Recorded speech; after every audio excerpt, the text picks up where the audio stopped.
It took me 48 hours to read Main Street Millionaire by Codie Sanchez, which is how to make extraordinary wealth buying ordinary businesses. Now, I read the book from the very beginning to the very end of the book. And I'm going to tell you exactly what I do think about this book. So let's dive right into it. Codie starts the book with a little bit of storytelling about the founder and empire builder, Wayne Hussein. Straightforward question. What should we be teaching our business students today? They have to learn before they can earn, right? And so that's really the key. If you're going to be an entrepreneur, I think, talk to Alan or Jack or Joe or any of the people here. I mean, it's not all textbook. I mean, it's gut feeling, it's intuition, it's a feeling you have that you can do this and make it happen. I think you have to have a personality. It's hard for a nerd to make it these days. You know what I mean? Who came from divorced parents, from low-paying jobs, got married, started working in a garbage bin company, ended up owning a garbage bin company himself, and on top of that, he became a founder of very many companies. For example, the Miami Dolphins, which is the NFL, quite big in America in terms of that. So she starts off with a hook, which is called an emotional hook, where she tells you that how you can come from nothing, become something, scale yourself to own a business and be someone by using Wayne's story.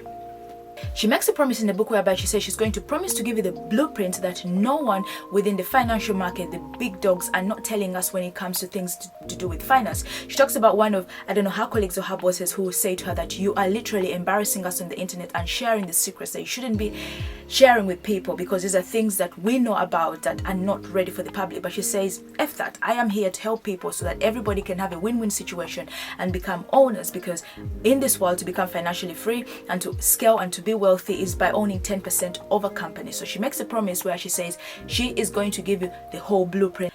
So if you do not know who Codie Sanchez is, she's literally the badass woman when it comes to business right now in the internet. The type of woman that I look at, I'm like, think like a man, but look like a lady. What is going on in this world around us? When I don't actually know what's going on in the world, my answer is usually to build. Let's not burn it down. Let's not tell anybody to shut up, but let's be bigger. Let's be louder than the thing that we don't like in the world. When they try to make us serfs, when they try to make us renters, I want you to say one word back, which is owner.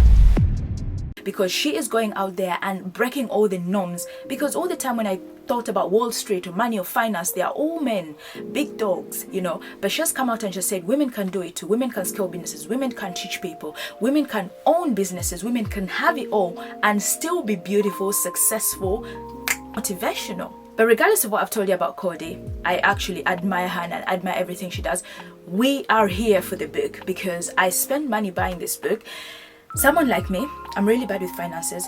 I am not good at all with finances, and that I would say I'm not a financial advisor, but I'm someone who tends to read books, and I read books with an understanding that who is this book meant to be for? Who is the target audience for this book? But based on what she says, the target audience is anybody and everybody. Anyone can own a business. Anyone can use this book. It's a blueprint. It's going to give you everything that you need. So that's exactly what I'm going to be looking at. So recently, Codie made a video. Build wealth in 2025. Don't read this book. Read this book. It has the exact playbook that took me from 35K in salary to making millions. While Robert Kiyosaki sold 32 million copies of this bad boy, I'm going to be aggressive and say he got it wrong. Let me explain. Someone asked me the other day, how do I know if I'm moving towards financial freedom? Is it a... And on that video, she said that please do not bother looking at this book. Rich Dad Poor Dad is not going to give you the blueprint because it tells you how to get from employers to investors, whereas her book is going to teach you how to actually own 10% of a company or actually own the whole entire business, because it's all about ownership. The only way that you can build wealth and you can become wealthy is by owning something. So the whole book is about ownership, ownership, ownership, and owning. Okay, after watching that video, I scrolled through the comments and there are two comments that stood out to me. One of the comments was, good advice to anyone today. Don't simply retire from something, have something to retire to. Start saving, keep saving, and stick to investments. Everyone should have BTC in their portfolio. Comment 1, very interesting. The next comment is, Rich Dad Poor Dad was the reason I left my corporate job and multiplied my income tenfold. Life-changing book. two different comments, two different aspects of both things, but they're things I'm going to talk about as we go through this book. So starting from the beginning of the book, she taps into the most trending thing and the most trending battle between the millennials and the Gen Zs, all about the 9 to 5, all about becoming financially free, all about not following the traditional ways of working and going for job at 9 and finishing at 5. Millennials are saying that is the only way you become stable. Gen Zs are saying, hell no, we are not doing that, because you can, you know, sit at home and do nothing and go on TikTok and shout, buy this product, buy these pajamas, buy everything, and you can actually become financially free. And she says the 9 to 5 trap and how escaping the system keeps you poor. She makes a statement whereby she says that we have all been programmed to be poor. Now on page 3, she says, here's how we are told to make money in America. First, sit still and listen to authority figures for 8 hours a day until we are 18 years old. Then go to college and take 30,000 plus in unforgivable debt in exchange for a degree. Without that piece of paper, we are told we will never succeed. We are not allowed to gain real world skills through unpaid internships unless there is officially tied to an education system, because otherwise they are considered illegal. So this is what I personally think on this exact point, and throughout as we go through the book I'm going to be reviewing it as I give you my opinion, so we kind of have a balance rather than waiting at the very end of the book. So when it comes to the 9 to 5 aspect and the job aspect and the college aspect thing, this is what I personally think. I think that school is very important, and you can argue with me in the comments. I believe school is very important to a certain age, and then opportunities and other aspects of life can be introduced to students and be told that, you know what, you don't have to always think about college. There are other things that you can think about. If you're good at something, then we can make that thing better and probably see if we can turn it into a career. I believe school teaches kids, you know, how to be on time, how to be organized, how to have social skills, an understanding of how to write, how to communicate, how to talk, how to be around different kind of people with different kind of characters. I strongly believe that. I don't believe that it's wise to say to children that you cannot go through the system of education, because it just teaches you the basics. Chemistry, biology, physics, right now you ask me anything about it, I can't remember it. Does it help me? No, it doesn't help me, because of the direction that I went to in life. So, but I know those things exist. I know a basic of what chemistry is and what physics is and what biology is. Like, there is a good understanding when it comes to things like that. And that's why I say that it's very important that we don't bash school and think about school. The other thing is the 9 to 5 trap that we've been all programmed in. Now that will come later, and I'll explain a bit later about it. But the aspect of we have all been programmed to be poor. This is what I keep saying. If anybody is going to write a financial book, let me tell you something about Rich Dad Poor Dad. In this video, Rich Dad Poor Dad was a book that I saw when I was a child, and it was a book that teachers in school really taught you when we were in school. I have a bit of background. I studied entrepreneurship, I studied accounting, and those were my best strong areas of school when I was studying.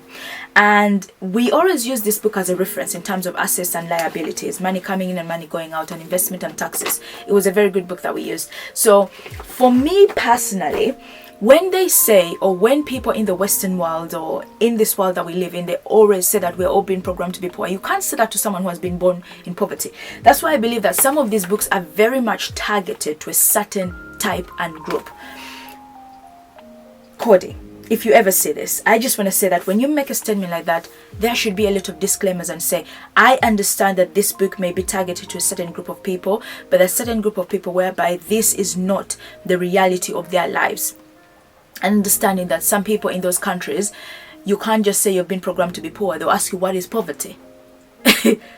Because they don't see it. They are living in a life that they are okay with, but to you it's kind of like a poor mindset. You've been programmed to be poor. You're going to school, you're going to this and that. School is all they have seen. School is all that they have understood, and school is the way that they get to learn English. And I'll say to you that back in African countries, the only way you learn to speak English is by going to school. You're not someone who's educated and uneducated by how they learn and they speak English, which is a very good skill to learn. Learning just not English, just say how are you, fine and okay, because the trade of the business is that it's very hard for you to trade and very hard for you to do anything if you don't understand language. Okay, I am digressing a little bit and I'm diverting away from the book, but the whole aspect of the book is that when people write books like this, put disclaimers in the book and make it understandable that this book is going to be targeted to a certain group of people, but it may not apply to a different type of people. Okay, She said that your salary will never set you free and it will never allow you to have financial freedom. Financial freedom can only come through ownership, most importantly when equity is done well. And I strongly agree with that, because right now the salary that I get from my normal job doesn't do anything for me. And I used to have a car that I used to pay for on hire purchase for 5 years. And I said to myself, if only I can finish paying off this car, oh, what will I do with this £300 that was extra? But I kid you not, when that £300 and extra came in, my demands became higher. It's not that I was spending more, but things that I wanted in life and how I was doing things in life increased, but my salary is still the same. So I strongly believe in the economy that we are living in, your salary is not enough to sustain you. You have to find ways or means in which you can increase either your skill set by using it somewhere else, or finding ways in which you can just have a little bit of extra income, or just reduce on your expenses, really reduce on your expenses. She says that we have all been trained to behave like Pavlov's dogs, to follow the path of non-ownership. If you don't find a way to make money while you sleep, you will work until you die. That's absolutely true. My greatest fear, one of the things that I fear the most, is getting to the age of 60 or 70 and still waking up every single morning to go for a job, waking up every single morning and running, getting a bus, getting on the train, going to work. I just want to get to an age whereby I'm 60 and I'm comfortable enough to say, if I don't turn up to a job now, or if I decide not to work now, I am okay. So I completely agree with that statement. Then on page 6, she does actually talk about what Main Street Millionaire is. I have only heard about Wall Street, but this is a new thing that she has introduced, which is called Main Street Millionaire. So she says, what is Main Street business? It's a small local business typically run by mom and pop that involves minimal intellectual property and provides a needed product or service. I'm talking about a car wash, laundromats. To be honest, those are dry cleaners here, or the laundrette or something like that, you know, where you go and wash your clothes and you pay a bit of money kind of thing. Vending machines, storage centers, repair shops, pack and ship centers, pata potty rentals, landscaping, electrical services, bookkeeping, carpet cleaning, tilting and grouting, plumbing, pet grooming, and HVC installations. Okay, these are the modest yet profitable businesses that people overlook. And there is another aspect of it that she says that these businesses are looked at as boring businesses. They are not sexy. They are not, you know, those businesses that you say, oh, this is Wall Street, this is amazing, you get to wear a suit, you get to talk numbers, you get to challenge people. No, she says, just because a business is boring does not mean that the individuals or the people are boring. She says, don't be fooled. Boring businesses do not equal boring lives. Okay, fine. Then as we go on in the book, she talks about the Lindsay effect. And this Lindsay effect is something that, Lindy effect, that I personally am going to use moving forward. So the Lindy effect is literally that if a business has done well for the first 40 years, chances are that it's going to do well in the next 40 years. And if it's done well for a decade, I already said decade, but it's a decade, then it's going to do well for the next decade, if that makes sense. So she says that this very particular Lindsay effect is what she uses in order not to fail in businesses, to help her understand what a successful business will be in a couple of years and what a failing business is going to be. So she tends to run away from those businesses that don't pass the Lindsay effect. So then let's dive into the actual center of this book, which is rich. Research, invest, command, and harness. So all the chapters in the book are based on that, and she explains each one of them as we go along. She talks about the realities of Main Street Millionaire, and she says a lot of businesses or a lot of books set the wrong expectations. Her dad always say to her, the truth is always easier to remember. So she's claiming that she's going to say the truth in here and it's going to be better for you and I. Okay, she states that the path she teaches is 10% business, 10% knowledge, 10% talent, and 70% don't freaking stop. Okay, so her business module is all about, you don't have to look cool to make millions, and it's not the type of business that will make you it's not about the kind of business that you're getting into that is going to make you millions. It doesn't have to be flashy, it doesn't have to be good looking. As long as it's making you the money and it's leading you to financial freedom and ownership, then it's very important. But however, there is a part in the book, if you carry on reading, where she talks about how she lost 12 million in this business deal because of the seller's lack of transparency and a lot of things that were underneath that were not talked about and brought to the surface that made her not want to do business with that person, and also do that very particular business, because there's this thing that she talks about. I watched a video where she was talking with Simon Scribble, where she says there's something about fun and dignity, and she says that the dignity is also as much as important as fun is, or as much as starting a business is, or being in a business. Then she explains about this aspect ratio, and this very aspect ratio is something that I'm going to start doing when it comes to my business next year, in terms of my YouTube. She says the 3 to 9 12-month framework. Essentially, take 3 months to learn, 9 months to find and close your first deal, 12 months to stabilize the business. Now, the reason why I'm saying that is that when I start next year, and this book is a very good timing, you know, by the time I start next year, I want to do a 3, 9, 12-month kind of framework when it comes to my YouTube. In research, she starts off by saying, a lot of people ask her that, oh, Codie, what's the best small business I can buy? And she says it's not about what type of small business you can buy, it's about what business works for you. It's all about what boring business is right for you. She does go ahead and talk about all these type of levels in the book that you can look out when it comes to, in terms of research and stuff like that. But then this is the part in the chapter that I absolutely loved about. She talks about her favorite businesses to buy, and she says that digital businesses, that's internet businesses, have 0 to no additional cost, so it doesn't really give you a bad loss. So digital businesses are good to buy. She says consumer or home servicing, roofing, land scaling, pool cleaning, essentially B2B, which is business to business. Then the third one is professional service or labor motivated businesses. That's a unique skill set, like an accountant. And then the other one is real estate. Those are the businesses that she says that are very, very, very good to kind of buy, her favorite ones to buy. Then she says these are the businesses you should avoid, which is very interesting. Restaurants. I kind of knew that is where it's coming from, because I personally do not know how restaurants make money, because when I go and I travel on holiday and I go on, to different countries, I find that people in restaurants, they do market themselves a lot more than when you come to England, because they stand outside their restaurants and they are trying to lure, you know, customers into the business. And you know, that's a peak time, you need to get as many people as you can, you know, give them incentives and all that kind of thing. But here in England, it's something that is not done. So I don't know how restaurants make money, because you're waiting for when people come. Sometimes the restaurants are empty and you've made sales of 6 to 7, or you've served 5 people the whole night, nobody. And I say this because I did work as a waitress when I was 17 years old, many moons ago. I'm a millennial. So that's something I can literally say to you. Restaurants, definitely, yeah. Hotels, yep. She says hotels is something to do with real estate. Let me get it out for you properly, so it actually does make sense, because it's very interesting, because honestly Codie's writing is a bit funny, to be honest with you. There's a lot of sense of humor in there. So on the aspect of that, she says, let's get to where it is. Hotels aren't businesses, they are real estates with too many parts masquerading as a business. The cash flow typically isn't enough to cover the real estate transaction. So if you are dying to own one, do a small version before you go mega. Literally, that's what she says. She doesn't say don't do it, but just do a small bit. Then she says retail boutiques, or retail fronts, you know, those nice cute little boutiques that you find.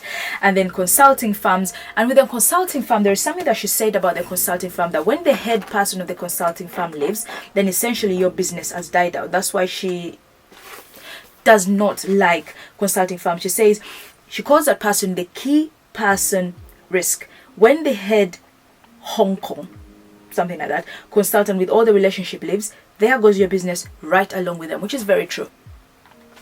Then she talks about this zone of your genius, and in that zone of your genius, I wanted to show you that I did actually do the homework that she talked about, the zone of the genius. So I did the pie on here, and it has essentially all the things that I don't know if my camera would be able to show you nicely and properly, because the lights are just as much as you can. So essentially in there you have like a pie, and in that pie she says you put 3 things down. You put passion, network, experience and skills. And then she says talk about your passion, write everything that you want to talk about your passion, then talk about your leadership skills and put everything that you want to do in your leadership skills, and then you can understand what you can do. When you look at mine here, you can see that my network is empty, because to be honest with you, I don't have a network in here. But as I carried on reading the book, I realized that my network could be the fact that I work in this industry, because what I came up with was digital marketing and agency. She also talks about this thing that is called the deal clarity framework. I did do this, Codie. If you're watching this, I really did try. So in here you talk about the ideal owner experience, your zone of genius, your current business, your size, profit, industry. You write down everything. So I literally went ahead and I wrote down everything on here. I don't mind if you read it, it's absolutely fine. So I went ahead and I read everything on here, which is very, very interesting, and it made me understand exactly where I'm at and what my situation is in terms of that. Then within the research, she did talk about how you can actually buy a business without having lots of money, and we're gonna get to that part. And the very good example that she gave was about the dry cleaners, like the dry cleaning lady that would come to her house, how the conversation would go if she was actually to buy a percentage of that business. And I remember when I read that part of the book, I absolutely highlighted that thing. I think it's the biggest highlight I have made in this whole entire book.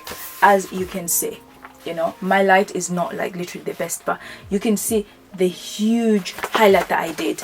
And on the previous page as well, I did put a massive highlight here at the top, if you can tell. And that was something that I really got to. You need to get the book to get that language. You'll go in a bookstore and go to page 71, and in page 71 literally you're going to see exactly what I'm talking about when it comes to this. Now the book started to bother me a little bit more as I carried on reading in research. Now the aspects of this that started to bother me was that she's talking about all these big numbers of how to do this, how to put a down payment on, and I got to realize that you cannot invest without having nothing to invest in. The first very chapter of the book neglects 3 things: education, network, and money. Okay. When she's talking about the big numbers, there is something that you need to understand that Codie has. Codie has an unfair advantage, which is the fact that she's worked in the finance environment, okay? She's lucky one of the people that said, you know what, I'm tired of seeing all those people getting all these businesses and walking around with all their, you know, braided belts and stuff like that. But I can do this myself. So all this knowledge that she has, she's got some financial knowledge within her. And that financial knowledge is half unfair advantage. When you're making a book like this and you're telling people, down payment, how much you should put down, how much you're going to tell a small business, how much I can give you, and how I'm going to do this and do this and do that. You can't do that with £10 in your pocket. And this is why I say, number one, money. I've got to realize within the first chapter of the book that you need money. Without money, you're not going to do anything. So why do I say that? Saving. Saving is important. Remember the comments that I read in the very beginning when I mentioned the gentleman that said save, save, save, save, and keep saving, which I strongly believe. If you've forgotten about that comment, I'm just going to remind you, okay? I'm here to remind you, okay? He said that have something to retire to, start saving, keep saving, and stick to investments.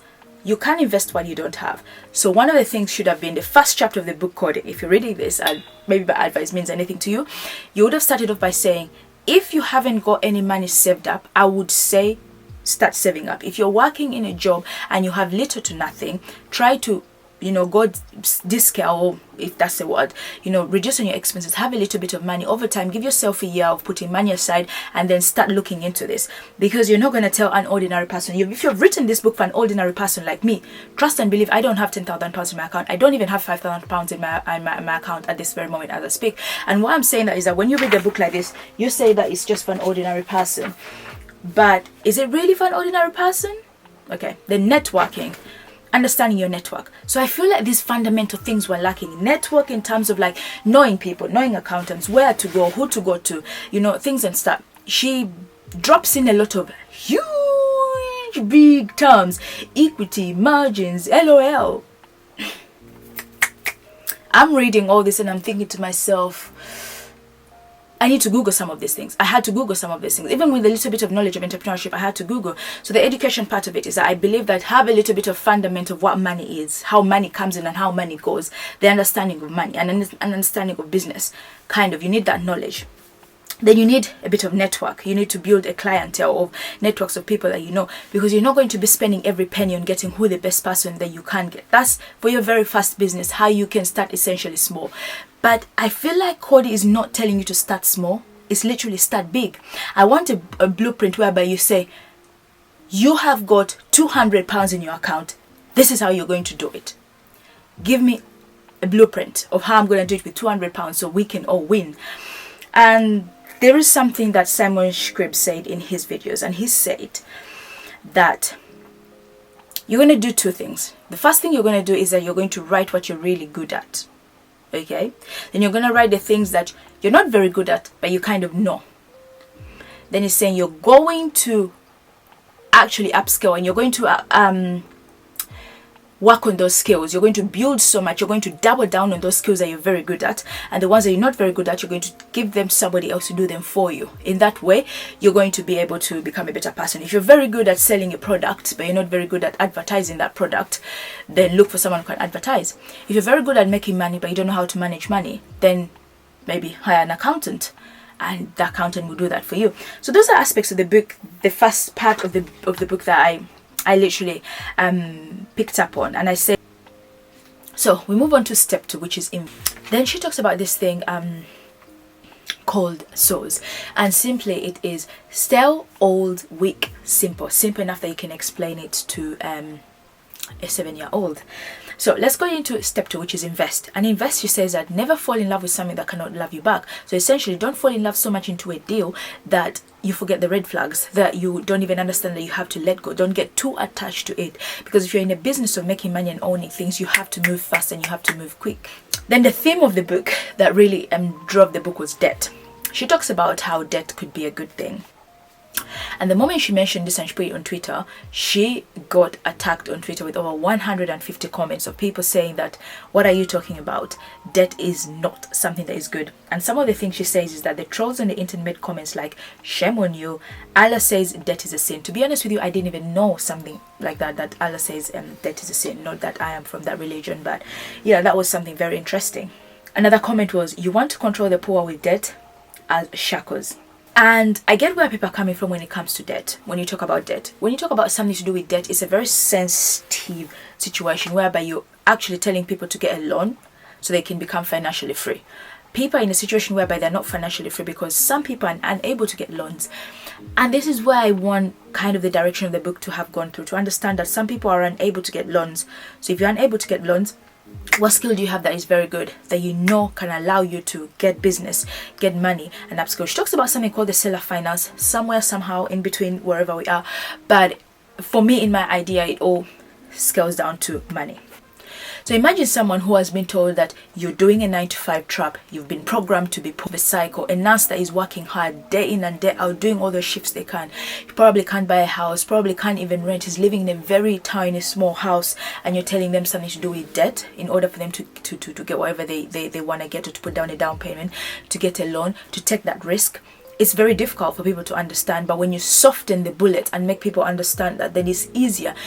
So many people, it's not that they don't want to buy businesses, don't want to get into businesses, but you're telling a gentleman who is married, he's got 3 kids, is going from paycheck to paycheck, is helping the family, and you're telling him that he's going to go and get a loan. What is he putting that loan against? What? Like, what is his standing point? I think that's the debate that a lot of people may have been having when it comes to debt. Then she talks about this formula, which is called the OPM, which basically means other people's money. It says no matter how much wealth you have accumulated, there is a saying in investing, I like to use cash, not just mine.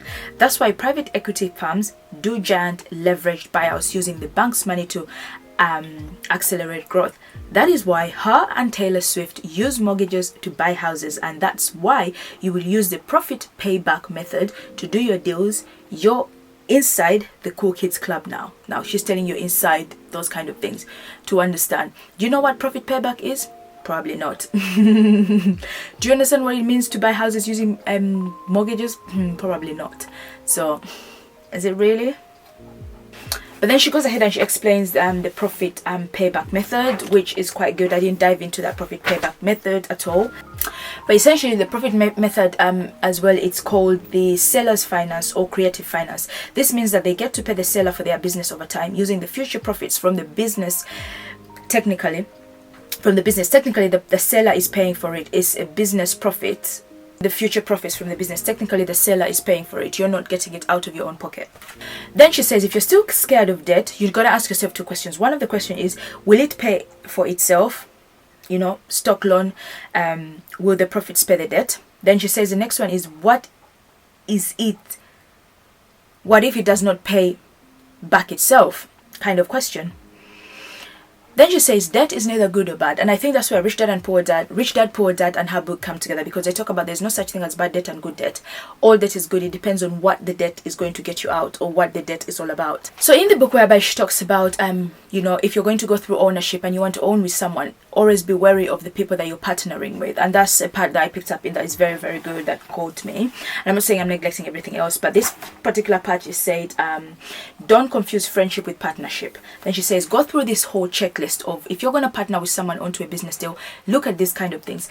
Trust, but verify. Okay, run a background check on whoever you're going to partner with in business. They may be your friend, but do a background check. You don't know them to that extent to know the nitty-gritty of how they handle their finances. 2, start with the end in mind. Imagine you will get a divorce. How would that change things for you? Literally, she's saying, imagine you separate ways with that person in that business. How will that separation do for you financially in terms of the business? 3, no 50-50 partnerships ever. At least to begin with, someone needs to be in charge. So you need to take the higher percentage of that partnership compared to the other person, but give them a good deal that they cannot refuse. Okay, let's just put that there.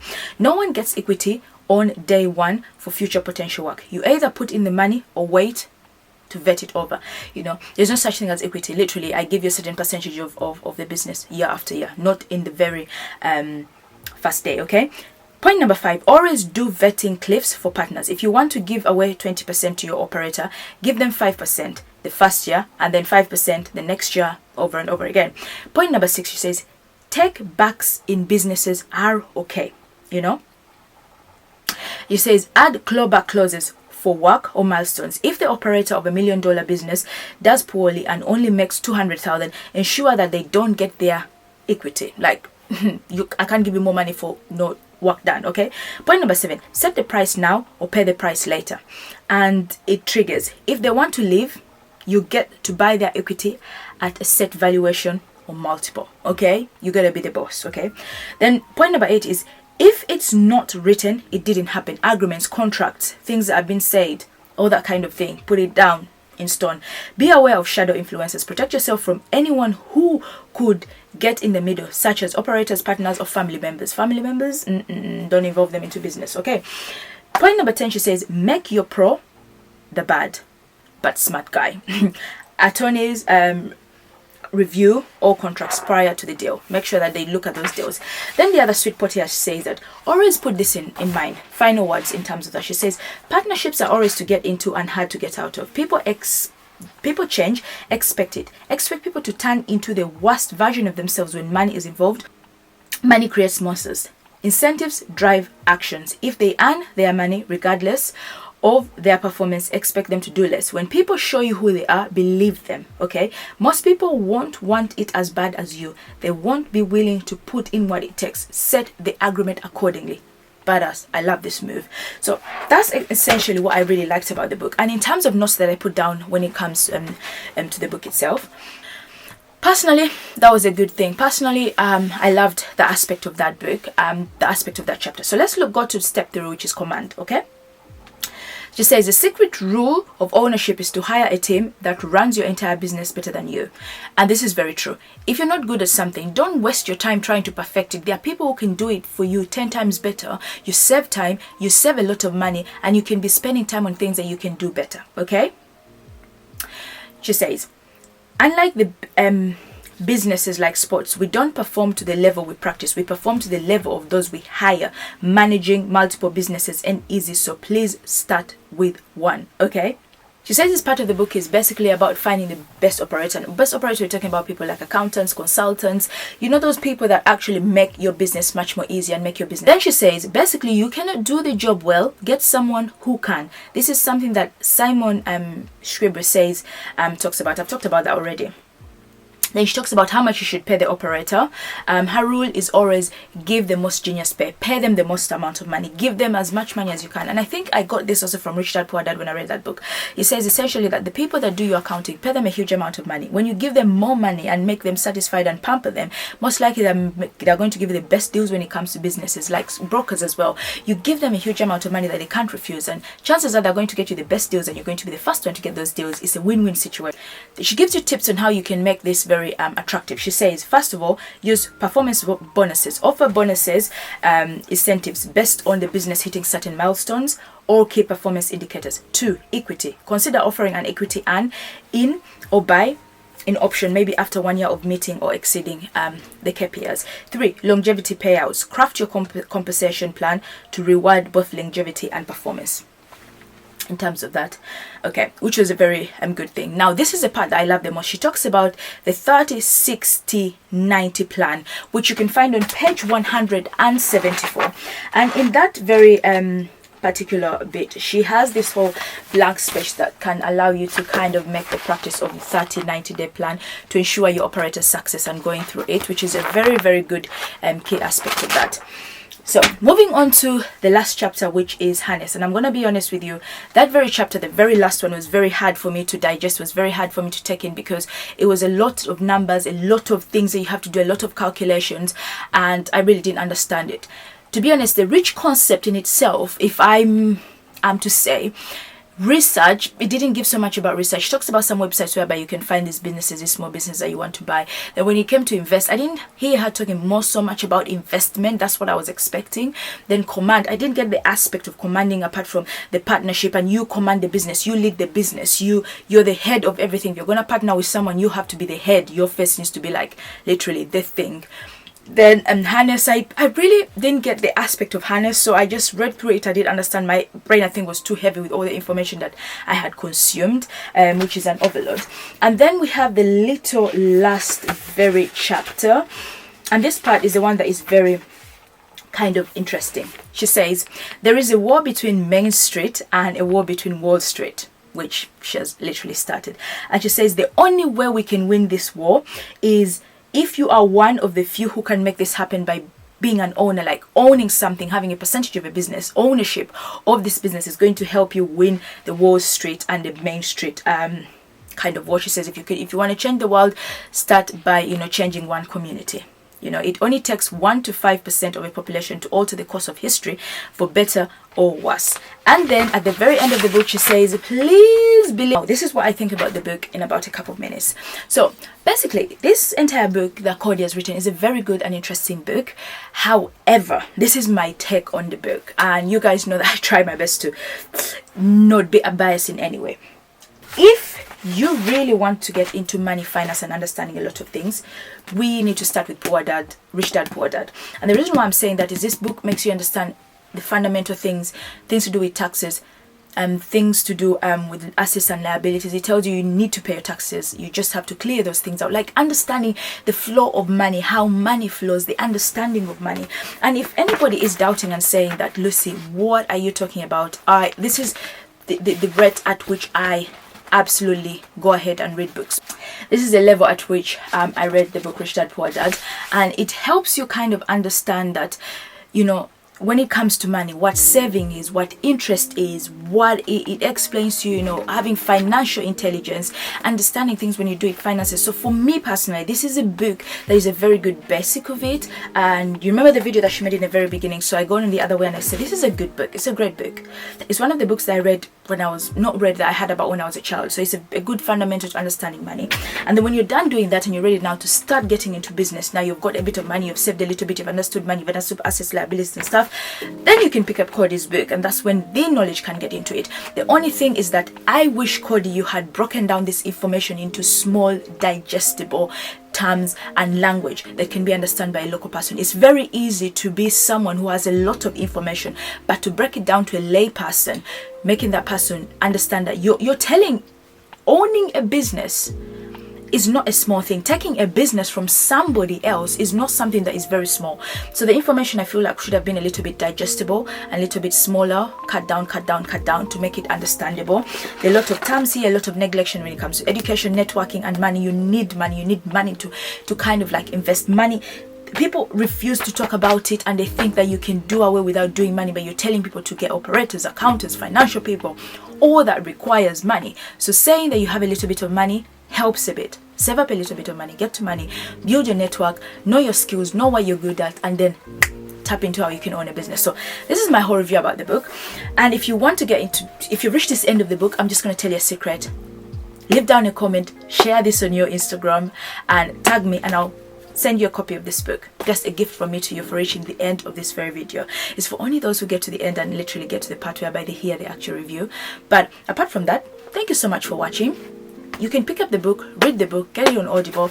There's a lot to digest in this book. I just touched the surface of this book. So yeah, literally that's it. Thanks so much for watching. Don't forget to like, comment, and subscribe. My name remains Lucy A.